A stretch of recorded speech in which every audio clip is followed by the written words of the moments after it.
পাগল আছে, তার 3 ভাগের 1 ভাগ বসবাস করে ভারতের কলকাতা শহরে। আর এই পাগলগুলো বেশিরভাগই জব করে কলকাতার নিউজ মিডিয়াগুলোতে সাংবাদিক হিসেবে। কথায় আছে, পাগলে কিনা বলে ছাগলে কিনা খায়। এজন্য কলকাতার কোনো নিউজ মানুষ বিশ্বাস করে না, কারণ মানুষ খুব ভালো করে জানে এই সাংবাদিকগুলো বুদ্ধি প্রতিবন্ধী, ওরা মানসিকভাবে অসুস্থ, তাই তাদের নিউজগুলো মানুষ সিরিয়াসলি নেয় না।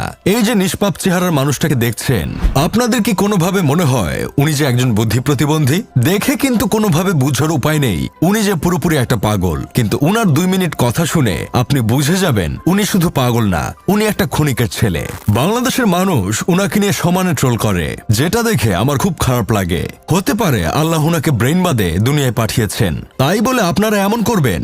একজন পাগলের সাথে কখনোই এমন করা ঠিক না। আপনাদের বোঝা উচিত ছিল সে পাগল হলেও মানুষ, নিজের বউ পোলাপানকে 2 মুঠো খাওয়ানোর জন্যই এমন পাগলামি ছাগলামি করে।